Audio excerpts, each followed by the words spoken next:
The sun occasionally damages million-dollar satellites with its flares. Stars like our sun typically unleash a solar storm approximately once every century. Take the 1859 solar flare, known as the Carrington event, for example. It was a geomagnetic storm so powerful it packed the energy of 10 billion nuclear explosions, each at 1 megaton. Relax, it gets worse. Our sun is capable of throwing tantrums 100 times more intense than anything humanity has seen. So, how do we study its mood swings and predict them in future? Meet the Solar Parker Probe, launched in 2018 to uncover the sun's hottest secrets. It has already performed 22 zoomies around the sun at mind-boggling speed. But why is Parker's solar probe so fast?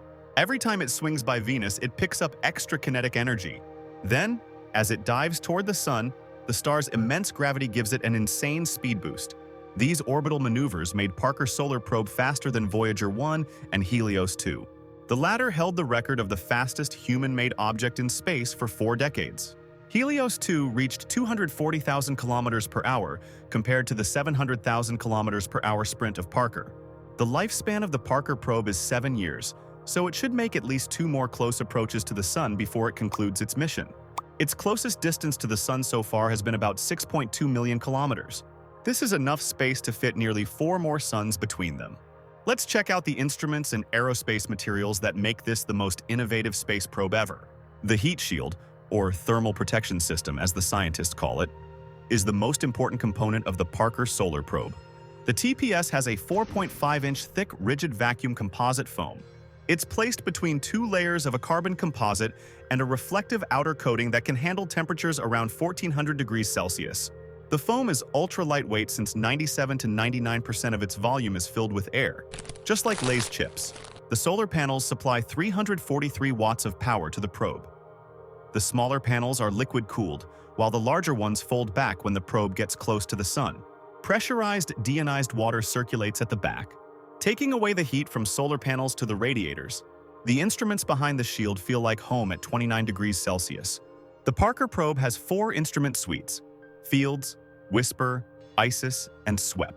WSPR has 2 telescopes with overlapping fields of view. This gives it a wide angular range of the solar atmosphere to observe. WSPR uses large-format CMOS detectors. These CMOS detectors have a 2K resolution like the Nokia N95. WSPR can capture 1 image per second near sun, or stitch multiple images when the probe is far from the sun. Baffles prevent intense sunlight from overwhelming the sensor. This helps in focusing only on the faint light from corona. Next is ISIS, which has 2 components. One is EPILO, which measures low-energy electrons and ions, with energies ranging from a few kilo-electron volts to several hundred kilo-electron volts. It identifies ions of carbon, oxygen, neon, magnesium, silicon, iron, and helium isotopes. The other is EPI-HI, which measures higher energy particles having energies of several mega-electron volts. Both have a series of grids and deflectors that take up to 146 measurements per second to sort particles based on their mass and charge. This enables scientists to analyze their origin, acceleration, and propagation through interplanetary space. It also helps in the understanding of solar wind and coronal mass ejections. The solar wind extends to the farthest corner of the solar system. Beyond a certain boundary, the pressure from the interstellar wind balances with the solar wind. This boundary is the heliopause. The field's instrument measures magnetic fields in the corona to determine their role in generating that extra heat. It has 4 electric field antennas mounted near the edge of the probe's heat shield. A 5th voltage sensor is on the magnetometer boom to measure the local plasma potential. Fields also includes 2 fluxgate magnetometers and a search coil magnetometer. It measures both DC and fluctuating electric and magnetic fields. The data is downlinked using the K-band at 1.5 megabits per second. Fields captures waves and turbulence in the inner heliosphere. This increases our understanding of Alfvén waves, magnetic reconnection, and collisionless shocks. This, right here, is the biggest masochist part of the Parker probe. SWEP has 2 instrument types. The first is SPC. It's a Faraday cup that's exposed to the sun directly. It has a 60-degree field of view to measure ions, electron fluxes, and their flow angles relative to the spacecraft. The second is SPAN. SPAN-A is an ion and electron electrostatic analyzer that measures particles in the direction of the spacecraft's motion. It uses a top-hat hemispherical design with microchannel plate detectors. This allows it to analyze ions based on their energy over charge or mass over charge ratio. Span B complements Span A by measuring electrons from the other side. So far, studies have not yet identified the exact causes of sudden directional changes in the solar magnetic field lines. Scientists refer to these zigzag patterns or kinks as switchbacks. Kind of embarrassing to admit that our sun has a lot of such kinks.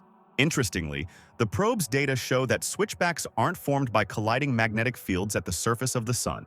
Magnetic collisions might still indirectly affect the heating of the corona, which is 300 times hotter than the sun's surface, easily touching 1,000,000 degrees in all units, almost matching the water temperature of a regular women's shower. Yeah, all this sounds cool, but who controls the Parker Solar Probe when it is flying at a speed of 190 kilometers per second and above? Nobody. It is a strong, independent probe with 12 automatic thrusters. They use monomethylhydrazine to carry out trajectory correction maneuvers. The thrusters must constantly orient the probe to keep its shield facing the sun. 4 light sensors trigger this process whenever sunlight falls on them due to incorrect probe rotation. Will Parker's solar probe melt after the mission? Yes, when its thruster stops working, it will fail to align its shield, and the sun will burn its unshielded parts. And before these animations melt my laptop, share them with your curious friends. See you, Space Cowboy.